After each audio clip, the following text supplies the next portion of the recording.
Hay secretos que se pudren bajo el sol, secretos que se aferran al polvo de los caminos, que se esconden en las miradas vacías de un pueblo entero. Esta es la historia de uno de esos secretos, la crónica de un horror que respiraba, comía y dormía a la vista de todos. Y nadie hizo nada. Nadie dijo nada. Lo que van a escuchar no es ficción. Es el eco de un grito atrapado en las paredes de una casa en Veracruz. Es la disección de un silencio cómplice. Un silencio que permitió que una familia se convirtiera en su propia pesadilla.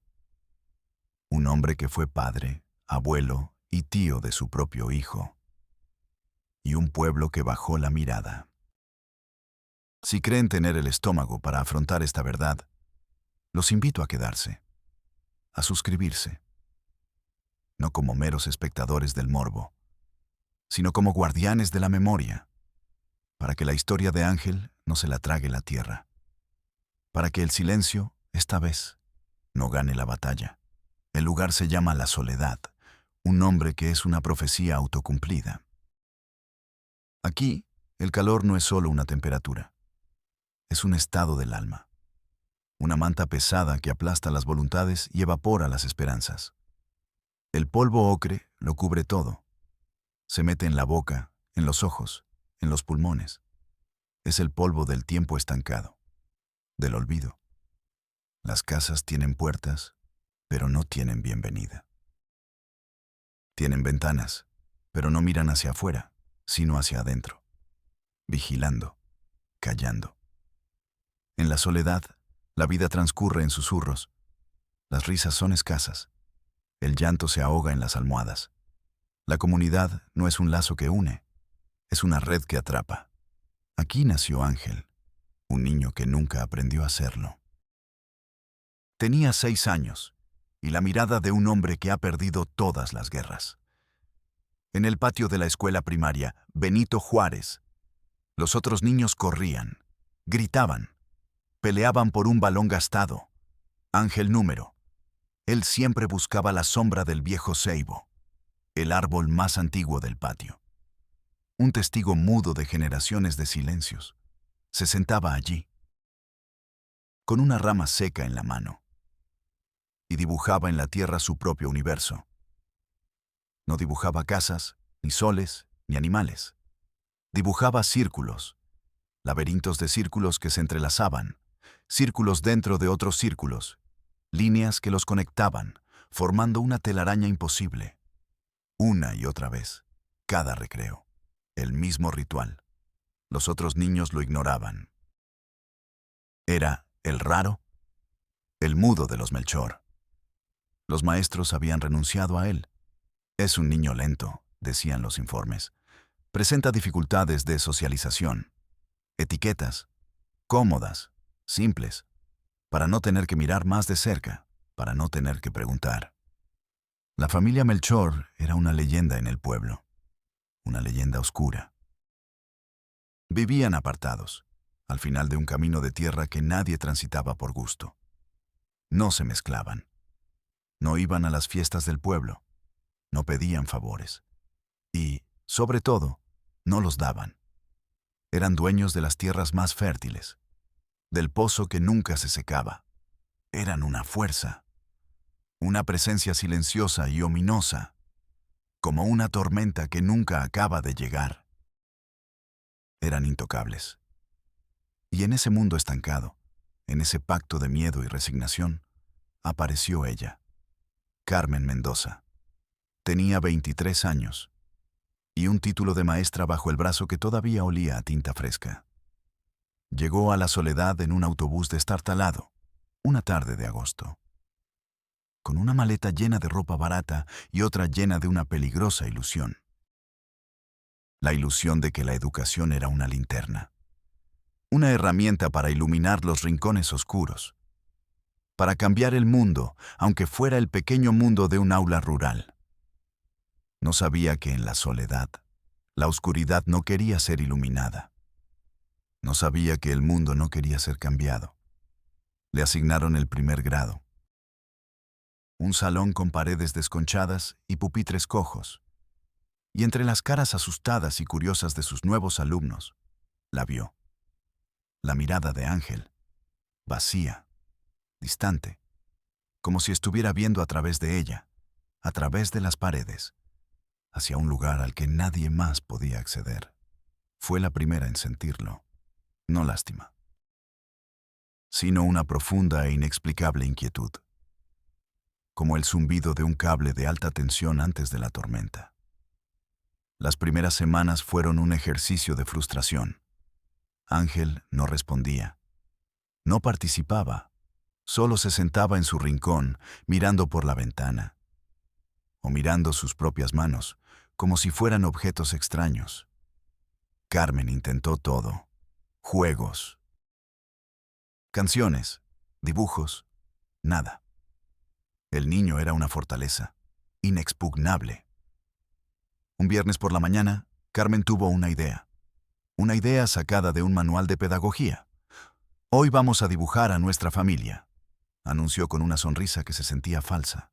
Repartió hojas blancas y crayones de colores. Los niños se lanzaron sobre ellos con entusiasmo.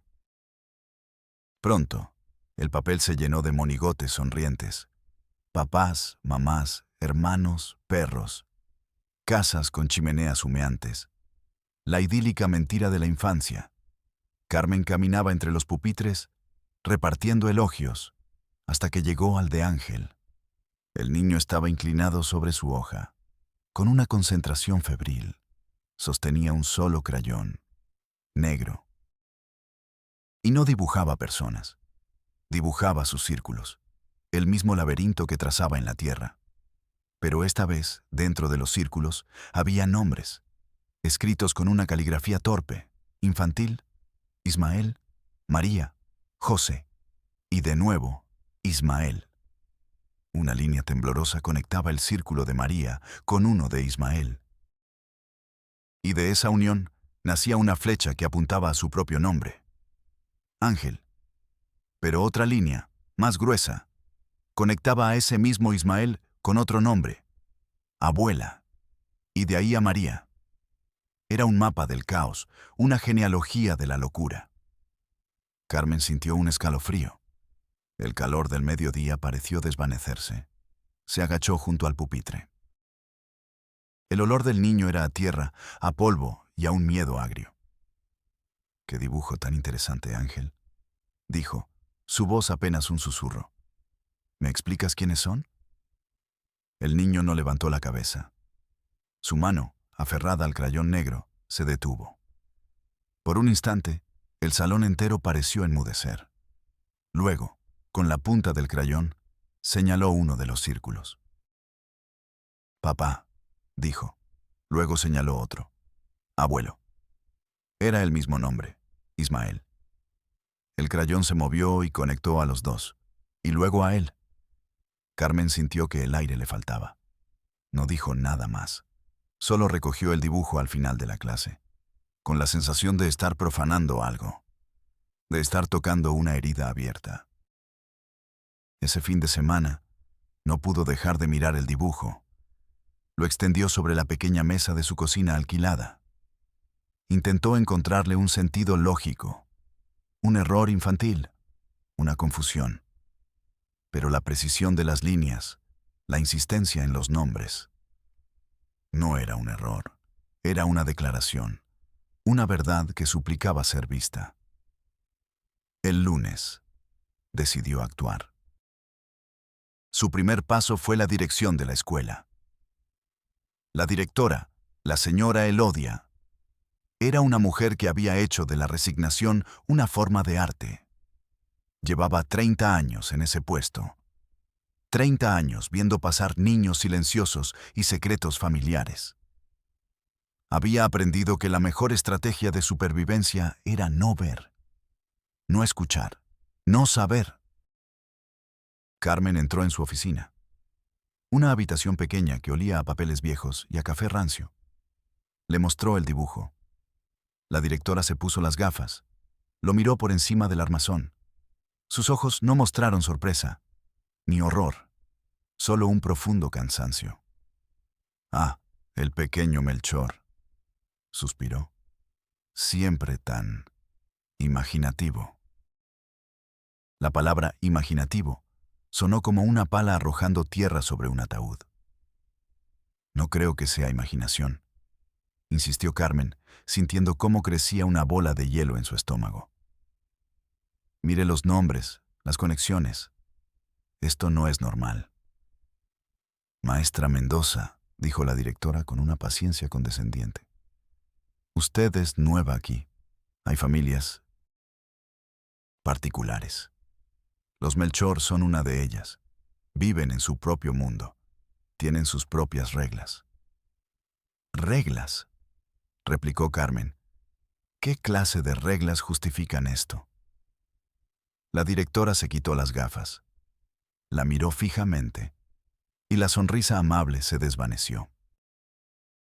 La regla más importante de la soledad, señorita, es no hacer preguntas sobre los asuntos de los demás. Son gente de poder. Los necesitamos. Sobre todo cuando el gobierno se olvida de que existimos. Mi consejo: deje este tema en paz. Concéntrese en enseñar el abecedario. Es más seguro para todos, especialmente para usted. La amenaza no fue explícita. Fue peor. Fue un consejo maternal, una advertencia envuelta en seda. Carmen salió de la oficina sintiendo que acababa de chocar contra un muro. Un muro invisible pero sólido, hecho de miedo, de conveniencia y de una larga historia de silencios pactados. No se desanimó. Pensó que quizás la directora era solo una pieza del sistema. Intentó hablar con otros maestros en la sala de profesores. En cuanto mencionó el nombre Melchor, las conversaciones se detuvieron. Las miradas se desviaron. Algunos se levantaron y se fueron con la excusa de tener que preparar una clase. Una maestra mayor, a punto de jubilarse, se le acercó y le susurró al oído. No busques lo que no se ha perdido, niña. Quieres a estos niños, ¿verdad? Pues no hagas olas. El agua aquí es muy profunda. Y se alejó, dejándola sola en medio de la sala. El silencio de sus colegas fue más ruidoso que un grito. Lo intentó fuera de la escuela. En la única tienda del pueblo. Compró 1 kilo de azúcar que no necesitaba, solo para tener una excusa. La dueña, doña Remedios, una anciana que lo sabía todo, le sonreía mientras le cobraba. ¿Ya acostumbrándose al calor, maestra? Sí, más o menos, respondió Carmen. Oiga, una pregunta. ¿Usted conoce a la familia Melchor? La sonrisa de doña Remedios se congeló, se evaporó. Sus ojos, antes vivaces, se volvieron opacos, duros. Buena gente, dijo, seco. Trabajadores. No se meten con nadie. Metió el azúcar en una bolsa de plástico con una brusquedad deliberada. ¿Algo más? La pregunta era una orden. Váyase. Cállese. Carmen pagó y salió. Sintió las miradas de los otros clientes clavadas en su espalda. Miradas de reproche, de advertencia. Era una extranjera que había roto la regla no escrita. Había preguntado, y el pueblo entero se había cerrado como una ostra. Esa noche, en la soledad de su cuarto, Carmen entendió. Nadie iba a ayudarla. Nadie iba a hablar. Estaba sola. Sola con un dibujo terrible y con la imagen de un niño de ojos muertos. El miedo le decía que obedeciera, que quemara el dibujo, que olvidara los círculos, que se dedicara a enseñar el abecedario. Pero la rabia, una rabia justa y caliente, empezó a crecer en su pecho. Una rabia por Ángel, por ese pueblo cobarde, por ese secreto que todos protegían como un tesoro. Y tomó una decisión imprudente, valiente y terrible. Si Mahoma no va a la montaña, ella iría a la casa de los Melchor. Iría al corazón de las tinieblas, quería ver la cara del monstruo. No sabía que el monstruo tenía muchas caras y que una de ellas era la de un niño de 6 años. Al día siguiente, Carmen no fue a la escuela. Llamó a la directora Elodia y le dijo que se sentía mal. Una mentira a medias. Se sentía mal. Sentía un nudo de miedo y determinación en la boca del estómago. Esperó a que el sol estuviera alto, a que el pueblo entero estuviera ocupado en sus rutinas, en su estudiada indiferencia, y empezó a caminar. El camino a la casa de los Melchor era un castigo. No había sombra. El sol de Veracruz caía a plomo. El asfalto terminaba bruscamente, como si la civilización se rindiera. Daba paso a un sendero de tierra rojiza y piedras sueltas. A ambos lados, la maleza crecía alta y salvaje. El aire vibraba con el canto de las cigarras. Un sonido monótono, enloquecedor, como el sistema nervioso de la tierra al borde del colapso. Carmen sentía el sudor correr por su espalda. Su corazón latía con fuerza. No era por el esfuerzo físico. Era el miedo, un miedo primitivo, el miedo a lo desconocido. Después de 20 minutos de caminata, la vio. La casa estaba al final del camino, en una pequeña loma. Parecía una fortaleza o una tumba. Estaba construida con bloques de hormigón desnudo, ya oscurecidos por la humedad y el tiempo. No tenía pintura, no tenía adornos, no tenía ventanas en la fachada principal. Solo un muro ciego y una puerta de metal pesado, oxidada en los bordes. Alrededor, la tierra estaba limpia de maleza. Un círculo de tierra apelmazada, como si la propia casa irradiara un veneno que mataba todo a su alrededor. No había jardín, no había flores, solo un perro flaco, de pelaje sarnoso, atado con una cadena a un poste. El perro levantó la cabeza cuando Carmen se acercó. No ladró. Solo emitió un gruñido bajo, ronco, un sonido de advertencia que salía de lo profundo de su pecho. Sus ojos eran amarillos, inyectados en sangre, derrotados. Carmen se detuvo a unos metros de la puerta. El silencio era absoluto. Las cigarras habían enmudecido. El aire estaba quieto, pesado. Olía a tierra mojada, a encierro y a algo más. Un olor dulzón, empalagoso, como carne a punto de descomponerse. El olor que había imaginado al ver el dibujo de Ángel, el olor del secreto. Quiso darse la vuelta. Quiso correr y no parar hasta llegar a la terminal de autobuses y largarse de allí para siempre. ¿Quién era ella para desafiar un pacto tan antiguo? ¿Una maestra de primaria con un sueldo miserable y un corazón ingenuo? Era ridículo. Suicidado. Estaba a punto de ceder, de dejar que el miedo ganara. Pero entonces cerró los ojos y vio la cara de Ángel, su mirada vacía, su mano dibujando círculos en la tierra, su voz susurrando, «Papá, abuelo». La rabia volvió, caliente y pura. Le dio la fuerza que necesitaba. Respiró hondo. El aire olía a podredumbre. Y avanzó. Se paró frente a la puerta de metal. La superficie estaba caliente por el sol. Levantó la mano. Dudó un segundo y tocó. Toc, toc, toc.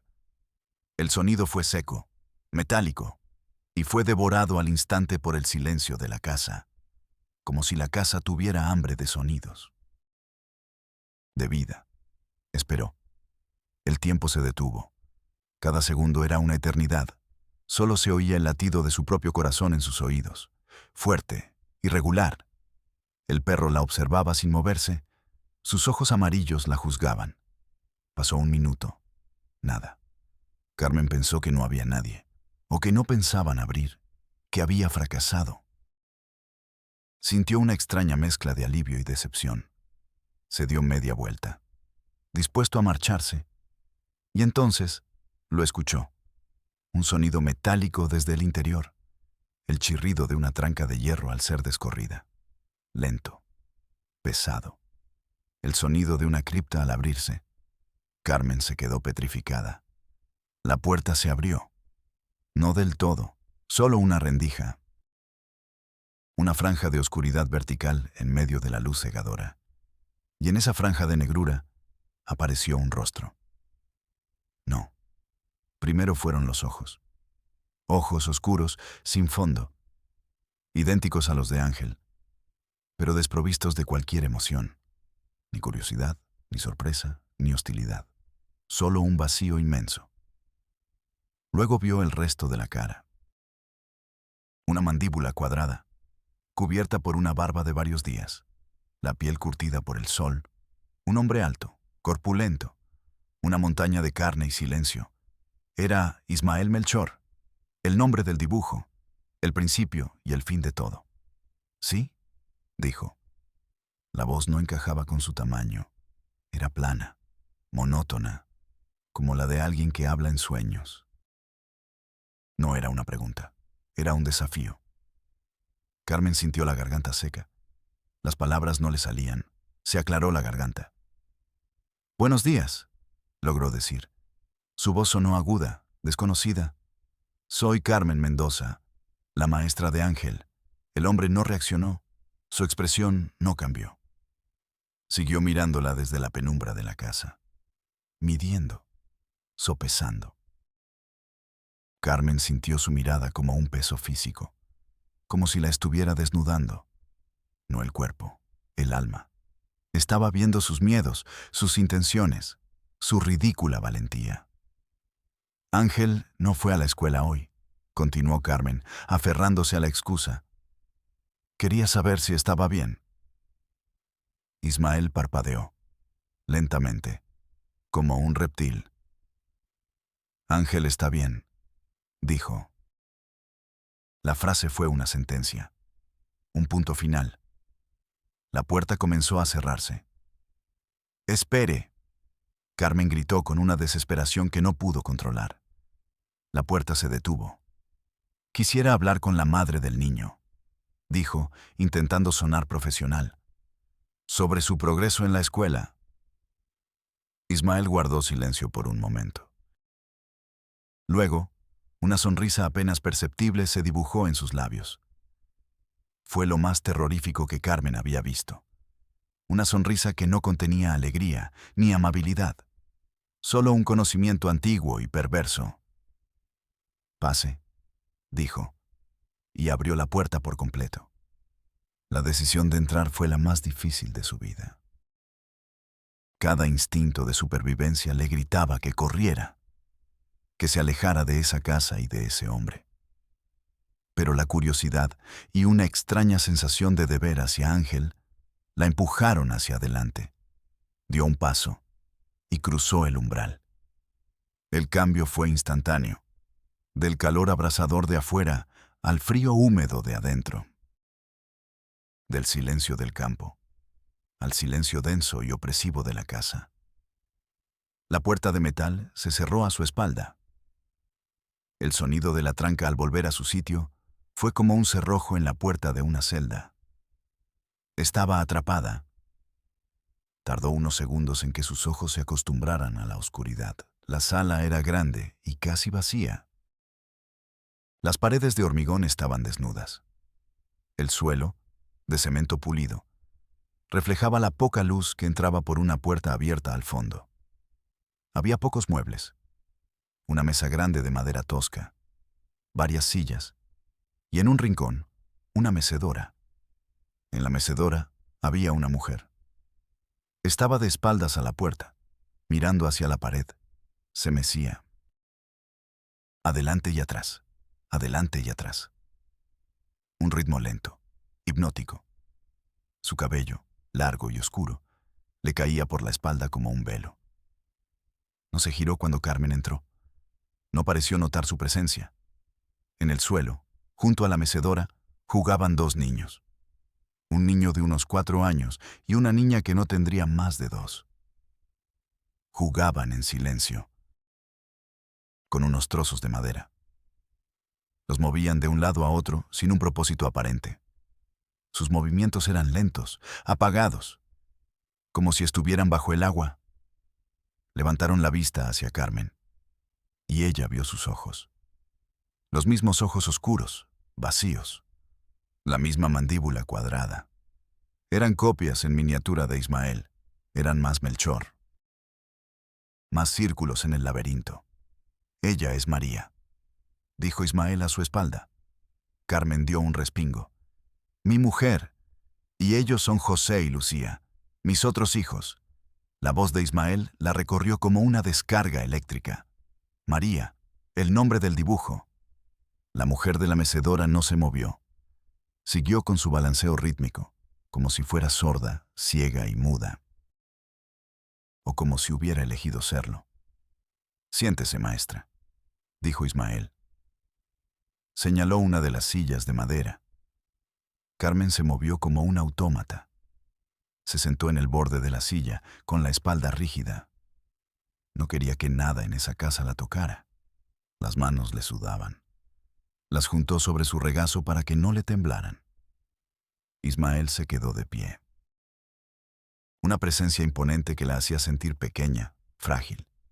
Se cruzó de brazos. Usted no vino a preguntar por qué Ángel no fue a la escuela, afirmó. No era una pregunta. Carmen tragó saliva. El sabor metálico del miedo le llenó la boca. No, admitió. Su voz fue apenas un murmullo. Vi el dibujo de Ángel. Ismael asintió lentamente. No había sorpresa en su rostro, solo una confirmación. El niño es listo, dijo, con ese atisbo de orgullo torcido en su voz. Observa, entiende las cosas, entiende la sangre. Se acercó a la mesa, apoyó los nudillos en la madera. Nuestra sangre es especial, maestra, es pura. No se ha mezclado en generaciones. Mi padre me lo enseñó. ¿Y a él? Su padre. Somos una línea ininterrumpida, fuerte, limpia. El mundo de afuera está enfermo, débil, contaminado. Aquí dentro estamos a salvo. Somos autosuficientes. Hablaba con la calma de un predicador, con la certeza absoluta de un fanático. No estaba confesando un crimen. Estaba explicando su teología, su evangelio de la carne. Carmen lo escuchaba, paralizada por el horror. Las piezas encajaban. La verdad era más monstruosa de lo que había imaginado. María, susurró, mirando a la mujer de la mecedora. Ismael siguió su mirada. María es mi mujer, repitió. Y también es mi hermana. La frase fue dicha sin énfasis, como si estuviera comentando el tiempo. La mujer en la mecedora detuvo su balanceo. Por un instante, todo quedó en un silencio absoluto. Luego, lentamente, giró la cabeza y miró a Carmen. El rostro de María era una máscara de tragedia. Era joven, quizás no mucho mayor que Carmen, pero sus ojos estaban muertos. Eran dos pozos sin fondo, de los que se había escapado toda luz. Tenía los mismos rasgos de Ismael y los mismos rasgos de Ángel. Era la madre, y la hermana, y la tía, y la víctima. Una sonrisa vacía, terrible, se dibujó en sus labios. Bienvenida, dijo. Su voz era un susurro roto, el sonido de algo que se ha quebrado por dentro demasiadas veces. En ese momento, Carmen sintió que la habitación se encogía. El aire se volvió espeso, irrespirable. La náusea le subió por la garganta. Tenía que salir de allí. Ahora. Se levantó de golpe. La silla raspó contra el cemento. El ruido fue una agresión en el silencio de la casa. Los niños en el suelo la miraron, sus ojos vacíos como los de su madre. Tengo que irme, balbuceó Carmen, retrocediendo hacia la puerta. ¿Tan pronto?, dijo Ismael, con una falsa decepción. No ha visto a Ángel. Como si lo hubiera invocado, una puerta al fondo del pasillo se abrió, y apareció él. Ángel estaba descalzo. Llevaba una camiseta sucia y unos pantalones cortos. En sus manos sostenía una hoja de papel. Otro dibujo. Más círculos. Miró a Carmen. Una extraña luz de reconocimiento brilló en sus ojos por un instante. Luego miró a Ismael y sonrió. No era la sonrisa de un niño. Era la sonrisa de Ismael, la sonrisa de María. Una sonrisa que lo sabía todo, que lo aceptaba todo. «Hola, maestra», dijo. Luego se volvió hacia Ismael. Levantó el dibujo. «Mira, papá abuelo», dijo, con una claridad que helaba la sangre. «Hice nuestra casa». El mundo de Carmen se hizo añicos. La doble palabra, papá abuelo, dicha con total naturalidad, como si fuera la cosa más normal del mundo. Fue la confirmación final, la prueba viviente del horror. Carmen ya no pensó, solo reaccionó. Se giró y corrió hacia la puerta. Sus manos torpes buscaron la tranca. El metal estaba frío. Tiró de él con una fuerza desesperada. La puerta se abrió, y la luz del sol la golpeó como un puñetazo. Salió tropezando. Cayó de rodillas en la tierra caliente. No miró atrás. Se levantó y corrió. Corrió como nunca antes en su vida. El sonido de sus propios jadeos llenaba sus oídos. El olor a podredumbre se le había pegado a la piel. No se detuvo hasta que las piernas no le respondieron más. Llegó a su pequeña casa, entró de un portazo y echó el cerrojo. Se deslizó por la puerta hasta el suelo. Su cuerpo entero era un temblor. Se abrazó a sí misma, intentando detener las convulsiones. Pero el frío venía de adentro. Un frío que se había instalado en su alma. Y allí, en el suelo de su cocina, rodeada por la seguridad de sus 4 paredes, Carmen Mendoza finalmente se rompió. Vomitó. Y luego lloró. Lloró por Ángel, por María, por los niños silenciosos. Lloró por un mundo donde tal horror podía existir. Y lloró por sí misma, porque sabía que una parte de ella se había quedado para siempre en esa casa, y que ya nunca volvería a ser la misma. El monstruo no nació con Ismael, nació mucho antes.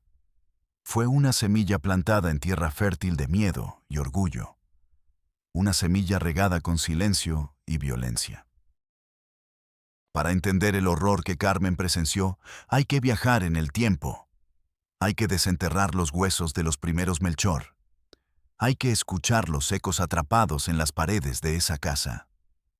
La historia comienza con un hombre. Ismael Melchor, el primero. El patriarca. El origen de la plaga. Llegó a la región a principios del siglo XX. No era de allí. Venía del norte, huyendo de la sangre y el caos de la revolución. Era un hombre que lo había perdido todo, menos 2 cosas: un pequeño saco de monedas de oro y una desconfianza absoluta en la humanidad. Vio en el mundo exterior un nido de traidores, débiles y ladrones. Su única religión era la tierra. La tierra no miente. La tierra no traiciona. La tierra es poder. Con su oro, compró la mejor parcela de la zona. Un vasto terreno que incluía el único manantial que nunca se secaba. Un tesoro en una región castigada por la sequía. Construyó su casa en el punto más alto de su propiedad, lejos del pueblo de la soledad. No como un hogar, sino como un bastión, con muros gruesos y pocas ventanas. Un lugar para defenderse del mundo que tanto odiaba. Necesitaba un heredero, un continuador de su linaje y de su desprecio. Bajó al pueblo, observó a las jóvenes y eligió una. Estela. No la cortejó, la compró. Habló con su padre, un campesino pobre, y le ofreció 2 vacas y una yunta de bueyes. El padre aceptó. Estela, de 17 años, fue entregada como si fuera ganado. Era una mujer silenciosa, de ojos tristes. En la casa de los Melchor, su silencio se hizo más profundo. Se convirtió en una sombra que se deslizaba por los pasillos. Ismael la trataba como trataba a sus caballos. Le daba comida, techo y su semilla. No le daba afecto, ni palabras, ni respeto. El afecto era una debilidad. Tuvieron un único hijo, un varón. Lo llamó Ismael, como él. No como un acto de amor, sino como un acto de posesión. Este niño era su réplica, su legado, su inmortalidad. La crianza del segundo Ismael fue un adoctrinamiento. El padre no le enseñó a jugar, le enseñó a trabajar. No le enseñó a compartir. Le enseñó a acumular. No le enseñó a amar. Le enseñó a desconfiar. Cada día le repetía la misma letanía. El mundo es veneno, hijo. La gente es débil. Fuera de esta tierra solo hay podredumbre. Nuestra sangre es lo único que importa. Es oro, es pura. No debe mezclarse con el barro de afuera. El niño creció escuchando esto. No conoció otra verdad. El aislamiento era su normalidad. El desprecio era su herencia. Estela, la madre, intentó intervenir. Quiso llevar al niño a la escuela del pueblo. Quiso enseñarle a rezar. Quiso hablarle de un mundo más allá de la cerca. El primer Ismael la descubrió. La arrastró al granero. La golpeó con un cinturón de cuero. El niño, que tenía 8 años, lo escuchó todo desde su habitación. Los gritos de su madre, los golpes secos, el llanto ahogado. Esa noche, aprendió la lección más importante de la casa Melchor. La voluntad del hombre es ley, y la desobediencia se paga con dolor. Estela no volvió a intentarlo. Se convirtió en un fantasma. Sus ojos perdieron el último brillo de vida. El silencio se convirtió en su refugio y en su cárcel. El segundo Ismael creció hasta convertirse en una copia de su padre. Alto, fuerte, silencioso y lleno del mismo veneno. El mundo exterior era una amenaza. La gente del pueblo, seres inferiores. Cuando llegó a la edad de casarse, varias familias del pueblo, atraídas por la riqueza de los Melchor, ofrecieron a sus hijas. El viejo patriarca las rechazó a todas con desprecio. ¿Mezclar nuestra sangre con esos muertos de hambre? Gruñía. ¿Ensuciar nuestro linaje? Tu mujer debe ser digna, pura, y aquí no hay ninguna. El segundo Ismael, ya un hombre de 30 años, no protestó. La voluntad de su padre era la suya, esperaría. El tiempo en la casa Melchor transcurría de forma diferente. Era un tiempo circular, repetitivo. Sembrar, cosechar, acumular, odiar. La madre, Estela, murió un invierno. De tristeza, de silencio. Su cuerpo se rindió. El viejo Ismael no derramó una lágrima. La enterró en un rincón de la propiedad, sin cruz ni nombre, como se entierra a un animal. Pocos meses después, él mismo la siguió. Una mañana, el segundo Ismael lo encontró en su cama. Frío, rígido, con la misma expresión de desprecio en el rostro que había tenido en vida. Lo enterró junto a su madre. Y entonces, el segundo Ismael se quedó solo. Tenía casi 40 años, dueño de una fortuna en tierras y ganado, y prisionero de una soledad absoluta. La casa, inmensa y silenciosa, parecía burlarse de él. Los días eran soportables. El trabajo en el campo le ocupaba la mente. Pero las noches eran un infierno.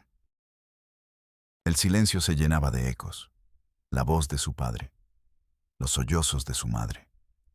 La soledad comenzó a carcomerlo, a enloquecerlo. Hablaba solo.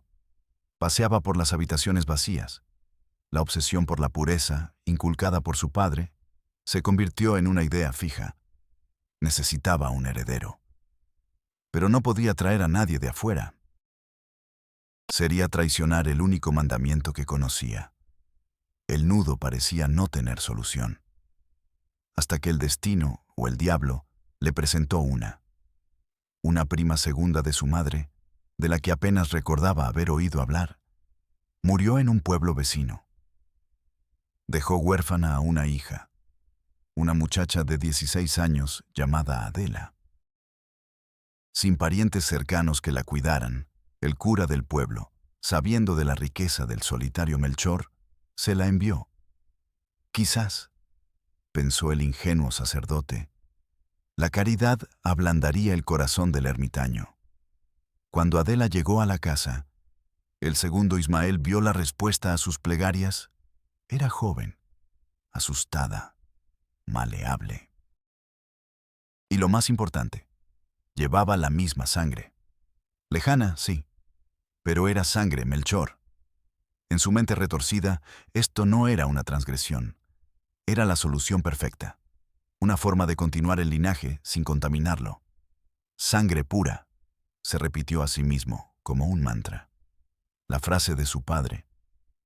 Adela, asustada y sola en el mundo, no tuvo opción. Aceptó quedarse. Ismael le dio una habitación, comida, ropa, y por las noches la visitaba en su cama. Tomaba lo que consideraba suyo por derecho. Adela lloraba en silencio, como Estela había llorado antes que ella. La historia se repetía. El patrón se reforzaba. De esa unión profana nacieron 2 hijos. Un varón, al que llamó Ismael, el tercero, y una niña, a la que llamó María. Los niños crecieron en un aislamiento aún más extremo que el de su padre. Su único universo eran los límites de la propiedad. Su único Dios era su padre. Su única ley era el silencio. Adela, su madre prima, les enseñó a leer y escribir, pero no les enseñó a cuestionar. Ella misma había perdido esa capacidad hacía mucho tiempo. Se marchitó. Se convirtió en una sombra temblorosa que cocinaba, limpiaba y obedecía. Murió cuando su hijo Ismael tenía 17 años y su hija María, 15. El círculo de su triste vida se cerró. El segundo Ismael, ya un hombre anciano, miró a sus hijos adolescentes. Vio en ellos su obra maestra. 2 especímenes de sangre pura, fuertes, sanos, aislados del veneno del mundo. Pero su tiempo se acababa. Necesitaba asegurar la siguiente generación, la siguiente vuelta en la espiral, y la solución estaba allí, frente a él, tan obvia, tan pura. Su hijo y su hija. Una noche llamó al joven Ismael a su habitación. El muchacho, criado para obedecer ciegamente, acudió. Su padre, sentado en la vieja mecedora, le explicó el plan, no como una opción, sino como un deber sagrado. Tu hermana María será tu mujer, le dijo, con su voz cascada. Es la única forma de mantener la sangre limpia. Tendrán hijos fuertes, hijos de verdad, hijos Melchor. Es tu deber, es el legado de tu abuelo, es mi voluntad. El joven Ismael, el que le abriría la puerta a Carmen años después, no sintió horror, ni asco. Sintió el peso de la responsabilidad, sintió orgullo. Había sido elegido para continuar la sagrada misión. María, en cambio, se resistió. Cuando su hermano padre se lo dijo, gritó, lloró, suplicó. Por primera vez en su vida, una Melchor se atrevía a decir no. La rebelión duró poco. Su padre, el viejo Ismael, la encerró en el sótano durante 3 días, sin comida, sin agua, en la oscuridad total. Al tercer día, cuando la sacaron, estaba rota. El espíritu que había osado despertar había sido aplastado. Aprendió la lección. La misma que su abuela Estela, la misma que su madre Adela. La voluntad del hombre es ley, y el silencio es supervivencia. Así, Ismael el tercero tomó a su hermana María como esposa, y la espiral del horror dio una nueva y más monstruosa vuelta. Su primer hijo fue Ángel, el niño que nació con la carga de 3 generaciones de pecado en su sangre. El niño que instintivamente dibujaba en la tierra el mapa de su propia condena. El pueblo lo sabía. Por supuesto que lo sabía. Veían a María, una adolescente, con el vientre hinchado. Veían nacer a un niño con los mismos ojos de su hermano. Oían los rumores. Unían las piezas. Pero los Melchor eran los dueños del agua, los dueños de la tierra. Los que daban trabajo en la cosecha, los que prestaban dinero cuando el banco no lo hacía. El miedo y la conveniencia son un pegamento fuerte. El pueblo eligió callar. Eligieron la ceguera voluntaria. Se hicieron cómplices, todos y cada uno de ellos. Construyeron un muro de silencio alrededor de esa casa. Un muro que protegió al monstruo durante años. Un muro que nadie se atrevió a cruzar. Hasta que una joven maestra, armada solo con su ingenuidad y su rabia, decidió tocar a la puerta. Y el infierno le abrió. Carmen pasó el resto del día y la noche siguiente en un estado de parálisis. Su cuerpo estaba en la pequeña casa alquilada, pero su mente seguía atrapada en la sala oscura de los Melchor. Cerraba los ojos y veía la sonrisa vacía de María. Oía la voz clara de Ángel diciendo, «Papá, abuelo». El olor a podredumbre parecía impregnado en su ropa, en su piel, en su pelo. Se duchó 3 veces, frotándose con fuerza, como si pudiera arrancar el recuerdo. Pero el horror no estaba en la piel. Estaba alojado en su memoria. El temblor no cesaba. Era un frío interno, un estremecimiento del alma. No comió, no durmió. Solo se sentó en el suelo, abrazando sus rodillas, meciéndose como María en su mecedora. El miedo era una presencia física en la habitación. La casa de los Melchor ya no era solo una casa. Era un organismo vivo, y ella había sentido su aliento fétido. Sabía que Ismael no la había dejado ir por bondad. La había dejado ir porque no la consideraba una amenaza. Era un insecto, insignificante.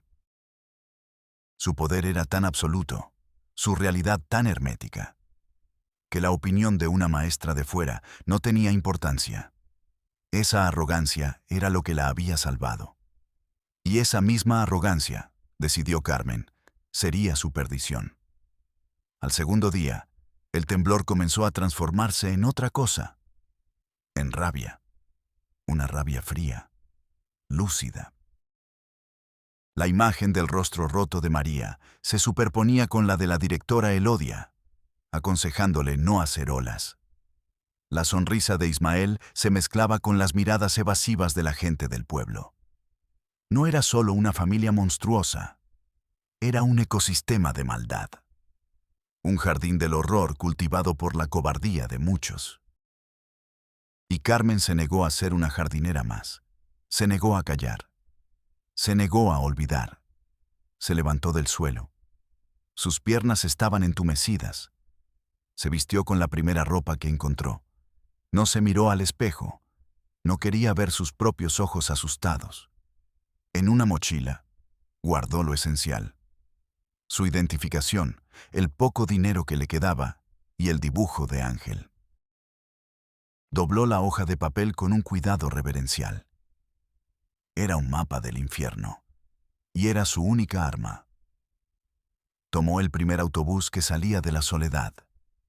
Mientras el vehículo se alejaba, miró por la ventanilla el pueblo que se encogía a la distancia. No sintió nostalgia, sintió desprecio.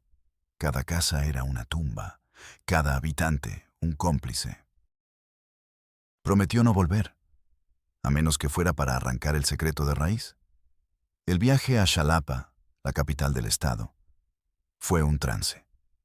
Se sentó junto a la ventana, sin ver el paisaje. Repasaba en su mente lo que diría. una y otra vez, buscando las palabras exactas, las que pudieran romper la indiferencia, las que pudieran transmitir la magnitud del horror. Era ingenua. Todavía creía que la verdad, por sí sola, era suficiente. Todavía creía en la justicia. El sistema estaba a punto de darle una lección brutal. La Fiscalía General del Estado era un edificio moderno, imponente, de cristal y acero. Diseñado para proyectar una imagen de poder, de transparencia, de eficiencia. Una mentira arquitectónica. Carmen entró con el corazón latiéndole con una mezcla de miedo y esperanza. El interior era un laberinto de pasillos fríos, iluminados por una luz fluorescente que hacía que todo el mundo pareciera enfermo. El aire olía a café quemado, a limpiador barato y a la desesperación de cientos de historias como la suya. Después de ser enviada de una ventanilla a otra, terminó en una sala de espera en el tercer piso. Unidad de Atención a Víctimas. El nombre era una broma cruel. La sala estaba llena de gente. Mujeres con ojos hinchados de llorar. Hombres con la mirada perdida. Ancianos aferrados a carpetas llenas de documentos. Todos compartían la misma expresión de agotamiento. La expresión de quien lleva demasiado tiempo luchando contra un muro. Carmen se sentó en una silla de plástico. Y esperó. Esperó una hora. Luego otra. El tiempo en esa sala era espeso, pegajoso. Cada minuto que pasaba, una pequeña parte de su rabia se evaporaba, reemplazada por el tedio y la humillación de la espera. Era una estrategia, una forma de desgaste. Hacer que la gente se cansara, se rindiera, se fuera a casa. Finalmente, una voz monótona la llamó por un altavoz. Carmen Mendoza, pase al cubículo 4. El cubículo 4 era un pequeño espacio claustrofóbico, separado de los otros por delgados paneles de melamina. Se oían las conversaciones de al lado, fragmentos de otras tragedias. Un hombre con una camisa arrugada y una mancha de café en la corbata la esperaba detrás de un escritorio cubierto por torres de expedientes. Levantó la vista por encima de sus gafas. Sus ojos estaban muertos de aburrimiento. Dígame, dijo, sin siquiera presentarse. El tono implicaba, sea breve. Tengo cosas más importantes que hacer. Carmen tomó aire y empezó a hablar. Le contó todo. Su voz, al principio temblorosa, fue ganando fuerza a medida que la rabia volvía. Le habló de la soledad, del silencio, de la escuela. Le describió la casa, la puerta de metal, el olor. Pintó con palabras el retrato de Ismael, de María, de los niños silenciosos. Sacó el dibujo de Ángel y lo puso sobre el escritorio. Mire, le imploró, es la confesión de un niño. Y finalmente le contó la escena que la había roto. La voz de Ángel diciendo, papá, abuelo. Durante todo el relato, el hombre tecleaba en su computadora. Clic, clic, clic. El sonido era una tortura, un metrónomo de la indiferencia. No hizo ni una sola pregunta. No la miró a los ojos. Solo asentía de vez en cuando, un movimiento mecánico de la cabeza. Cuando Carmen terminó, un silencio pesado cayó sobre el cubículo. Ella lo miró, expectante, esperando una explosión de indignación, una llamada urgente, algo. El hombre dejó de teclear, se reclinó en su silla, que chirrió en protesta. Se frotó los ojos y bostezó. Un bostezo largo, ruidoso, descarado. Fue como una bofetada. A ver, señora. Consultó una nota en su pantalla. Mendoza. Lo que usted me describe aquí, dijo señalando la pantalla con un bolígrafo. Es un presunto caso de violencia intrafamiliar, con posible configuración del delito de incesto y abuso sexual. Usaba los términos legales como un escudo. para no tener que sentir, para transformar el horror en un párrafo de un código penal. ¿Presunto? ¿Posible?, estalló Carmen. ¿No me ha escuchado? Se lo estoy asegurando. Yo lo vi. Señora, entiendo su estado de alteración, dijo él con calma irritante. Pero en el sistema de justicia no operamos con aseguramientos, operamos con pruebas. El dibujo es una prueba. Mi testimonio es una prueba. Carmen gritó, golpeando la mesa con la mano. El hombre miró su mano y luego la miró a ella con fastidio. Cogió el dibujo de Ángel con 2 dedos, como si le diera asco. Lo sostuvo en el aire por un segundo. Esto es un dibujo infantil. Podría significar cualquier cosa. Un juez se reiría de esto. Dejó caer el dibujo sobre una pila de papeles. Y su testimonio es el de un tercero. No es la víctima directa. Legalmente tiene un valor muy limitado. Carmen se quedó sin aliento. Era una pesadilla. Estaba en el lugar correcto, diciendo la verdad, y la estaban tratando como a una loca. ¿Y qué se supone que haga?, preguntó, su voz rota por la incredulidad. El procedimiento es el siguiente, recitó el hombre como un robot. Debe llenar el formulario 3A, declaración de hechos por parte de terceros. Sea lo más detallada posible. Su declaración será turnada a un psicólogo del área de periciales, quien emitirá un dictamen preliminar sobre la posible veracidad de los hechos y el estado de riesgo de los menores. Le deslizó un fajo de papeles a través del escritorio. El formulario 3A. 10 páginas de preguntas en letra pequeña, casillas y jerga legal. Una vez que tengamos el dictamen, que puede tardar varias semanas, un fiscal decidirá si existen elementos suficientes para abrir una carpeta de investigación. ¿Semanas?, repitió Carmen. Esos niños están en peligro ahora. El hombre se encogió de hombros. El gesto más elocuente de la burocracia. Es el sistema, señora. Hay procedimientos. Hay plazos. Y volvió a su teclado. Clic, clic, clic. La audiencia había terminado. Carmen se quedó allí sentada, mirando los papeles. Sintió una oleada de náuseas. Esto no era justicia. Era una carrera de obstáculos diseñada para que nadie llegara a la meta. Se levantó. Dejó los formularios sobre el escritorio.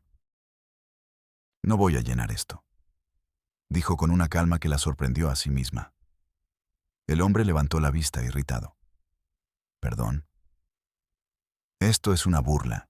Mientras ustedes llenan papeles, esos niños están viviendo en un infierno.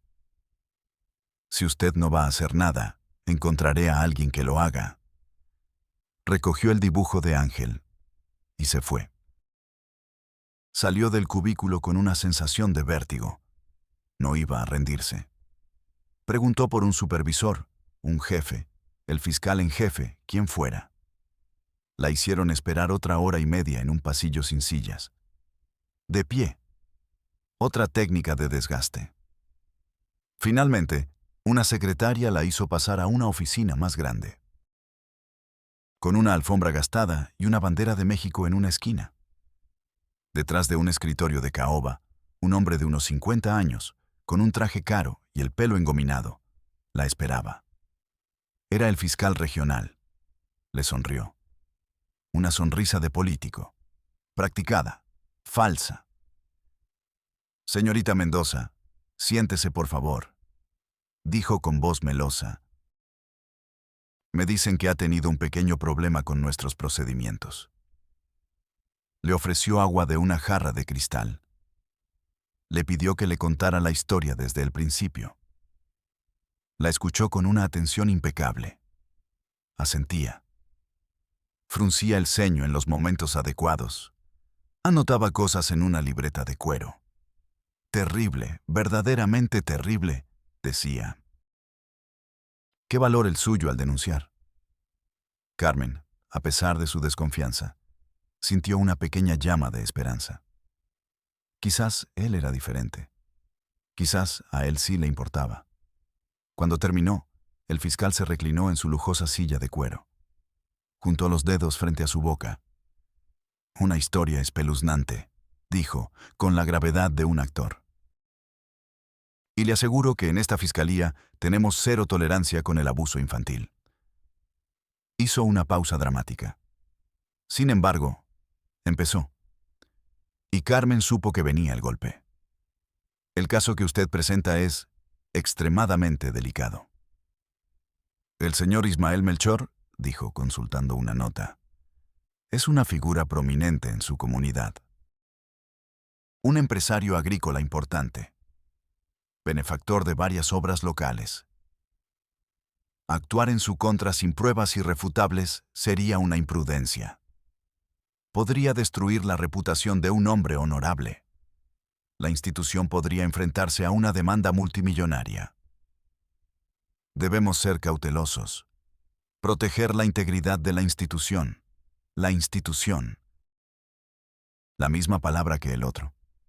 El monstruo burocrático protegiéndose a sí mismo. ¿Y la integridad de los niños?, replicó Carmen. Precisamente, dijo el fiscal, sonriendo como si ella hubiera caído en su trampa. Por eso debemos ser inteligentes, estratégicos. Se inclinó hacia adelante. Su voz bajó a un tono conspirador. Mire, vamos a hacer esto de forma limpia. Usted me dice que no ha visto al niño Ángel en 2 días, ¿cierto?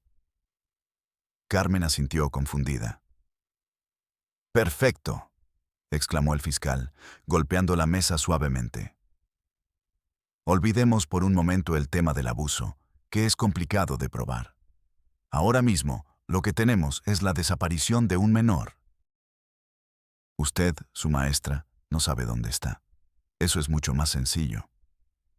Con una denuncia de desaparición, podemos actuar de inmediato. Enviar una patrulla. Entrevistar a la familia. Es un protocolo estándar.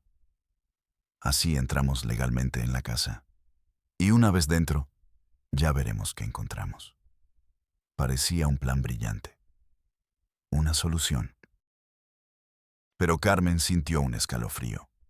Estaban retorciendo la verdad, reempaquetando el horror para que encajara en un formulario más conveniente. Entonces, ¿qué tengo que hacer?, preguntó. El fiscal sonrió triunfante. Se levantó y fue a un archivero. Sacó una hoja de papel de color azul. Va a llenar el formato 2B. Reporte de persona ausente o extraviada. No mencione nada de incesto ni de abuso. Solo diga que su alumno no ha ido a clase, que está preocupada y que teme por su seguridad. Con eso es suficiente. Le entregó el formulario. Carmen lo tomó. El papel se sentía como hielo en su mano. La habían derrotado. No con un no, sino con un sí, que era la peor de las mentiras. La habían absorbido. La habían hecho parte del sistema. La habían convertido en una cómplice de la burocracia. Se quedó mirando el formulario, las casillas vacías esperando ser llenadas con una verdad a medias. El fiscal ya había vuelto a su escritorio. Estaba revisando su teléfono. Para él, el problema estaba resuelto.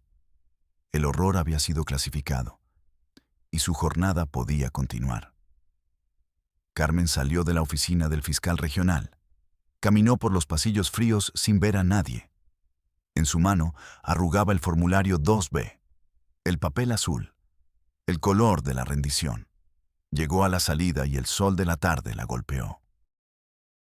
Se sentó en el primer escalón de la entrada del edificio. El ruido de la ciudad, los coches, las sirenas lejanas, todo le parecía un eco de un mundo al que ya no pertenecía. Desdobló el formulario. Reporte de persona ausente o extraviada. Cada palabra era una mentira. Ángel no estaba ausente. Estaba prisionero. No estaba extraviado. Estaba condenado. Y ella, con este papel, estaba a punto de convertirse en cómplice de la farsa. Le habían ofrecido una solución que no era una solución. Era un placebo. Una forma de calmar las apariencias mientras el cáncer seguía creciendo por dentro. Una vez dentro, ya veremos qué encontramos, había dicho el fiscal. Carmen sabía lo que eso significaba. Una visita. Un reporte que diría sin novedad. Una palmada en la espalda para la maestra preocupada. Y el círculo de los Melchor seguiría girando, ahora con la bendición implícita de la ley. Sintió una oleada de rabia tan intensa que le hizo temblar las manos. Una rabia contra el burócrata aburrido, contra el fiscal sonriente, contra el sistema entero. Un sistema diseñado no para proteger a los ángeles del mundo, sino para protegerse a sí mismo. Miró el formulario azul y con un gesto lento y deliberado, lo rompió en 2, luego en 4, luego en 8, hasta que solo fue un puñado de confeti inútil. Abrió la mano y dejó que el viento se llevara los pedazos. Los vio volar y dispersarse por la plaza, como su fe en la justicia. No iba a jugar su juego. Si el sistema era un muro, ella no iba a golpearse la cabeza contra él. Iba a dinamitarlo. Se levantó. Ya no había miedo en sus ojos, solo una determinación fría como el acero.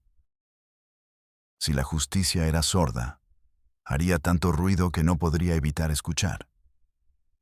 Si la justicia era ciega, encendería una hoguera tan grande que hasta los ciegos pudieran verla. Necesitaba un megáfono. Necesitaba a la prensa.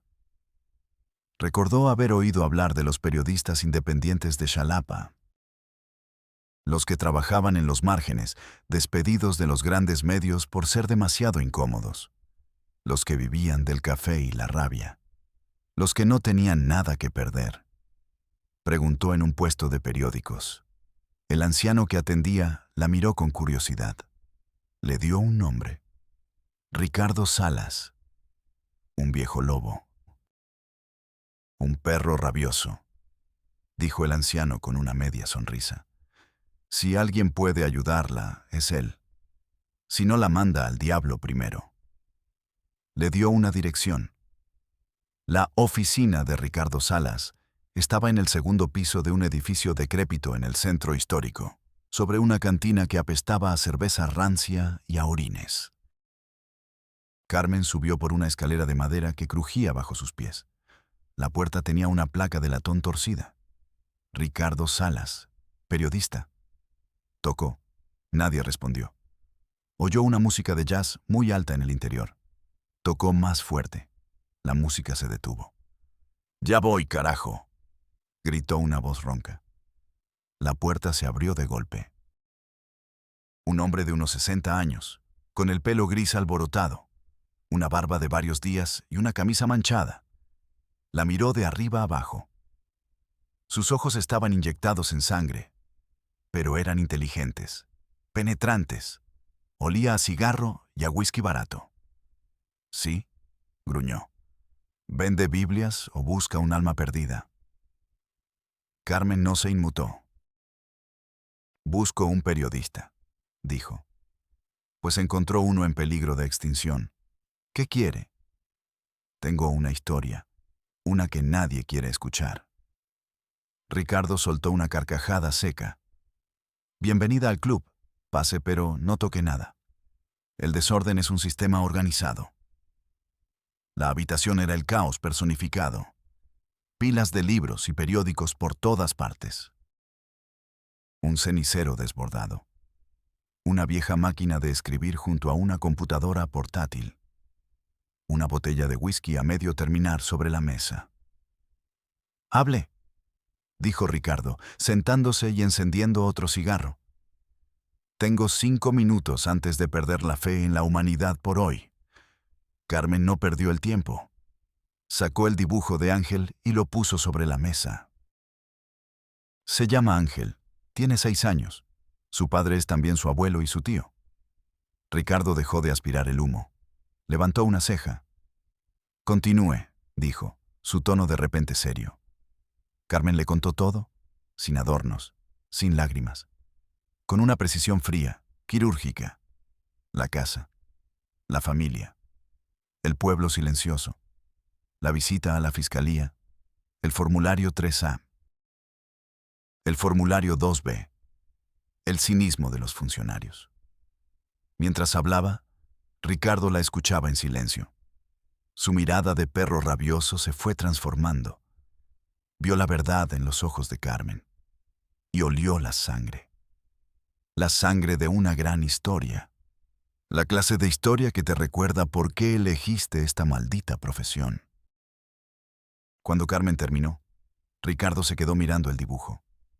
Lo tocó con la punta de un dedo. Melchor, susurró. Los intocables, los dueños del agua y del silencio. Sabe que si publico esto, van a venir por usted, le advirtió. ¿Y por mí? El miedo es su mejor arma, respondió Carmen. Se acabó el tiempo de tener miedo. Ricardo la miró y vio en ella a la joven periodista que él había sido 30 años atrás, antes de que el cinismo se lo comiera. Sonrió, una sonrisa genuina esta vez. Me agrada, niña, dijo. Tiene agallas. Déjeme el dibujo. Desaparezca por unos días. No hable con nadie. Le conseguiré un lugar seguro donde quedarse. Denos una semana. Vamos a hacer un poco de ruido. Una semana después, el mundo de la soledad explotó. Ricardo no publicó la historia en su pequeño blog. Llamó a un contacto en un medio digital nacional, uno de los más leídos del país. Le envió el archivo, el texto, una copia del dibujo y una declaración anónima de la maestra. El lunes por la mañana, la bomba estalló en Internet. El infierno de Veracruz, la historia del niño con un padre abuelo. El artículo era brutal, implacable. Detallaba el horror de la familia Melchor, la complicidad del pueblo y, lo más importante, la negligencia criminal de la Fiscalía de Veracruz. Publicó los nombres del burócrata, del fiscal regional. Citó los formularios 3A y 2B como símbolos de la podredumbre institucional. El dibujo de Ángel estaba en la portada. Sus círculos negros, su caligrafía infantil. Una acusación más poderosa que 1000 palabras. La reacción fue viral, inmediata, global. En cuestión de horas, papá abuelo era tendencia número 1 en Twitter. Las televisoras interrumpieron su programación. La gente compartía la historia con una mezcla de horror y furia. El secreto guardado por generaciones en un pueblo olvidado era ahora el tema de conversación de un país entero. La presión sobre el gobierno de Veracruz fue insoportable. El fiscal regional, el del traje caro y la sonrisa falsa, fue el primero en caer. Salió a dar una conferencia de prensa, balbuceando sobre investigaciones en curso y respeto a los procedimientos. Nadie le creyó. Al día siguiente, fue destituido. La fiscalía, con su imagen por los suelos, anunció la creación de una fuerza especial para investigar el caso. La máquina que había intentado aplastar a Carmen ahora se movía a toda velocidad, impulsada por el pánico mediático. Un convoy de vehículos blindados, patrullas de la policía estatal, furgonetas del DIF y una caravana de prensa irrumpieron en la soledad. Rompieron el silencio con sus sirenas. Los habitantes del pueblo se encerraron en sus casas, bajaron las persianas, pero esta vez el silencio no los protegía, los acusaba. Cuando las autoridades llegaron a la casa de los Melchor, la encontraron vacía. Ismael, María y los 3 niños se habían ido. La casa estaba limpia, ordenada, como si esperaran visitas, pero sobre la mesa de la cocina encontraron una hoja de cuaderno, un último dibujo de Ángel, un solo círculo gigante. Y dentro, las palabras, fin. La búsqueda fue masiva.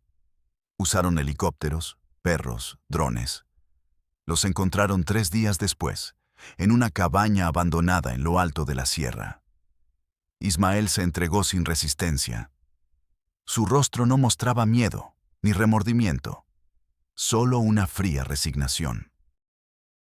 María estaba en un estado catatónico, abrazada a sus 2 hijos menores que lloraban en silencio.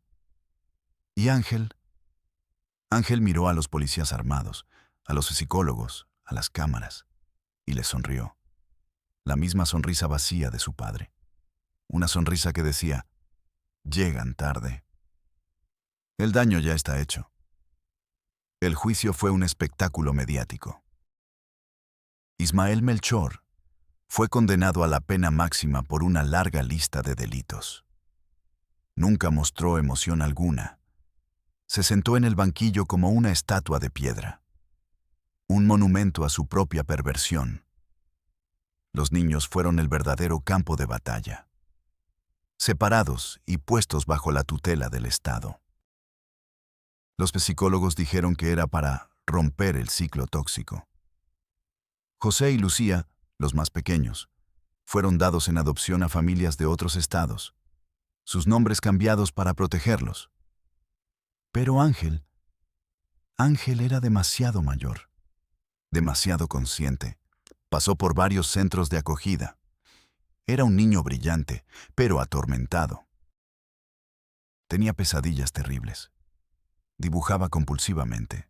Círculos, siempre círculos. Su terapia fue larga y difícil. Aprendió a llamar a las cosas por su nombre correcto. Padre, madre, hermano. Pero en lo profundo de su mente, las palabras prohibidas seguían acechando. Papá, abuelo, mamá, hermana. María fue diagnosticada con un trastorno disociativo severo. Su mente había construido muros para protegerse de un horror insoportable. Fue internada en un hospital psiquiátrico de forma permanente. Pasaba los días en una mecedora, en el jardín del hospital, meciéndose, adelante y atrás, perdida en un mundo donde ya nadie podía hacerle daño. Ricardo Salas se convirtió en una leyenda del periodismo. Ganó premios. Le ofrecieron trabajo en los medios más importantes. Los rechazó todos. Siguió en su oficina caótica, sobre la cantina, esperando la próxima historia que nadie más quisiera contar. ¿Y Carmen? Nunca volvió a la soledad. Nunca volvió a enseñar en un aula. La experiencia la había transformado. La había endurecido, pero no la había vuelto cínica. Se mudó a la Ciudad de México y empezó a trabajar en una organización no gubernamental que defendía los derechos de los niños. Se convirtió en una abogada feroz, una experta en navegar los laberintos de la burocracia. Usaba su rabia como combustible, luchando contra los mismos sistemas que una vez intentaron silenciarla, salvando a otros ángeles, un formulario a la vez. La casa de los Melchor quedó abandonada. La gente del pueblo evitaba siquiera pasar por el camino. Decían que por las noches se oían llantos, que la casa estaba maldita. Pero la verdadera maldición no estaba en la casa. Estaba en el silencio que la había rodeado, en la ceguera voluntaria de todo un pueblo. La historia de los Melchor es una herida en la memoria de México. Un recordatorio de que los monstruos más terribles no siempre se esconden en la oscuridad. A veces viven a plena luz del día, protegidos por el miedo, alimentados por nuestra indiferencia.